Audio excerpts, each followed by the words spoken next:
આપણે આથમ ગામને આંગણે આજે સુંદર રામા મંડળ રામદેવપીર બાપાનું આખ્યાન ચાલી રહ્યું છે। આમ તો આપણે આથમ ગામવાળા બહુ નસીબદાર છે। એક બાજુ રામદેવપીરજી મહારાજનું જીવન ચરિત્ર, બીજી બાજુ રામ ભગવાનનું જીવન ચરિત્ર, અને આ બધો સંયોગ આજ ભેંસાસુર દાદાના સાનિધ્યમાં થયો એટલે ત્રિવેણી સંગમ આજે અહીંયા રચાણો છે આપણા માટે। આમ તો વિશે સત્સંગ હાથ કલાક બોલીએ છીએ, સત્સંગ થાય છે, પણ એક જ વાત ખાલી અહીંથી કહેવા માંગીશ। અહીંયા લાલુભાઈ બધા ખૂબ આનંદ કરાવે છે। આમ તો અમારો વિષય નથી, પણ પહેલી વખત હું એટલું બેઠો છે અહીંયા, મને આનંદ આવ્યો એટલા માટે થઈને। પણ રામદેવપીર મહારાજનું જ્યારે સાનિધ્ય છે ત્યારે ગાયની વાત થઈ, કામધેનુ ગૌ માતાની વાત થઈ, સર્વેશ્વર ગૌધામની વાત થઈ।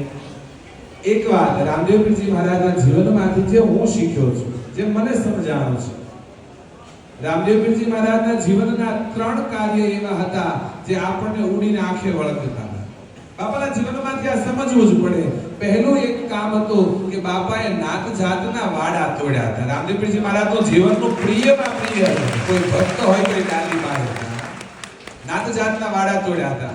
બીજું, બાપાએ પોતાનો નિજિયા ધર્મ દેખાડ્યો છે લોકોને। નીચે એટલે પોતાનો શું ધર્મ છે એ નિજિયા ધર્મ। અને ત્રીજી વાત, રામદેવપીરજી મહારાજના જીવનની મને કોઈ સ્પર્શી હોય તો બાપાએ આખું જીવન ગાયોની સેવા અને ગાયોનું રક્ષણ કર્યું છે। બાપા ગાયોના રક્ષણ માટે અરબોજીભાઈ એમ કહેવાય કે જોધલશાહ બાદશાહના દરબારની એના ગઢની અંદર ગાયોને લઈને જાય અને જોધાનો બાદશાહ એ ગાયોને કતલ કરે, વાસરના માથા કાપીને કાંગરે ટીકાડે।